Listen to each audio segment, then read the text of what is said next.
বন্ধুরা, আজকের গল্পটা হচ্ছে ভয়ঙ্কর হাতছানি মন্দিরের অভিশাপ। একটা কথা ভাবো, ধরো তুমি রাতের অন্ধকারে একা কোথাও দাঁড়িয়ে আছো, চারিপাশ নিস্তব্ধ, একটা পাত্তাও নড়ছে না। হঠাৎ তোমার নাম ধরে কেউ ডাকলো, কিন্তু আশেপাশে কেউ নেই। কেমন লাগবে তখন? আজ তোমাদেরকে শোনাবো বাংলার এক অভিশপ্ত মন্দিরের গল্প, যেখানে প্রবেশ করলেই শোনা যায় অদৃশ্য করা ফিসফিসানি, আর যে একবার সেই ডাক শুনেছে সে আর কোনোদিন ফিরে আসেনি।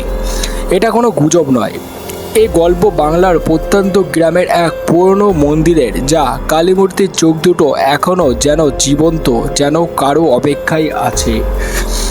গ্রামের একটা আতঙ্ক আছে, যেটা হচ্ছে জায়গার নাম হচ্ছে কাপালিকপুর। ঠিক আছে, ছোট একটা গ্রাম, কিন্তু একটা রহস্যময় অভিশাপ ঘিরে রেখেছে এটাকে।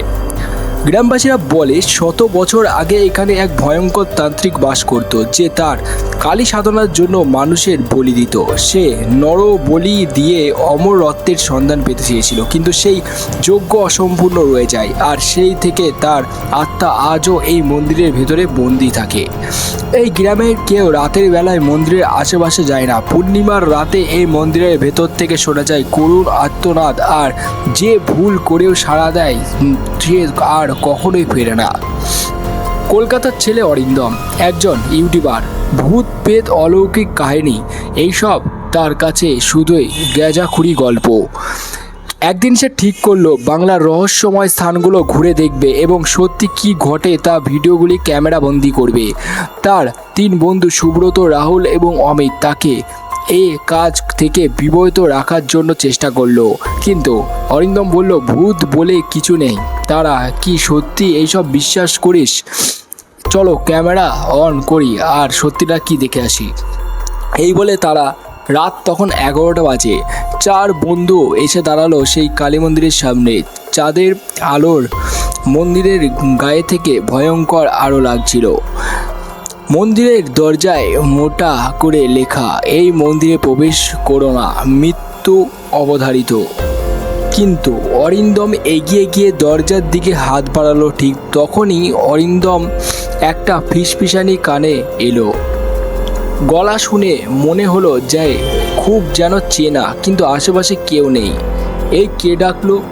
সুব্রত গলা শুকিয়ে বলল, দোস্ত, আমাদের আর এখানে থাকা উচিত না, যা করার সকালেই করবি।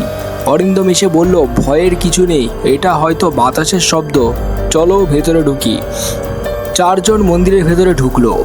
মেঝেতে ধুলো জমে আছে, চারিপাশে পুরনো ফাটা ফাটা চিত্রকর্ম, যার একটাতে এক ভয়ঙ্কর যজ্ঞের দৃশ্য আঁকা। মন্দিরের মাঝখানে একটি পোড়া এবং তামার তাবিজ পড়ে আছে, ওপর অদ্ভুত লিপিতে কিছু লেখা রয়েছে।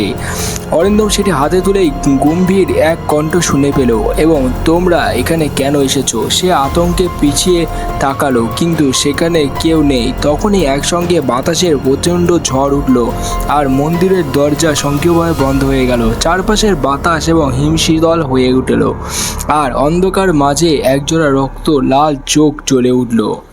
তো বন্ধুরা, আজকের এই গল্পটা কেমন লাগলো অতি অবশ্যই তোমরা আমাকে ভিডিওর কমেন্টে জানাবে।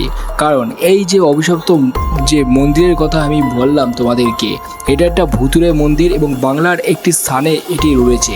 তো যেটা যদি তোমরা জেনে থাকো যে কোন স্থানে রয়েছে, অবশ্যই তোমরা ভিডিওর কমেন্ট বক্সে জানাতে পারো। এবং যারা যারা সঠিক উত্তর দিতে পারবে তাদের জন্য আমাদের চ্যানেলের পক্ষ থেকে থাকবে স্পেশাল কিছু উপহার, যেগুলো আমরা তোমাদেরকে দিয়ে দেবো। অবশ্যই চ্যানেলের সাবস্ক্রাইবার হতে হবে, ঠিক আছে? তোমাদের জন্য আজকের এই ভিডিওতে আমি গিভওয়ে রাখছি। যারা সঠিক উত্তর দিতে পারবে যে এই মন্দিরটা কোথায় রয়েছে, ওয়েস্ট বেঙ্গলের কোথায় রয়েছে, সেটা যদি তুমি বলতে পারো, তাহলে তোমরা এখান থেকে গিফট উইনার হতে পারো। Thank you for watching this video. অবশ্যই চ্যানেলটি সাবস্ক্রাইব করে বেল আইকন বাজিয়ে রাখবে।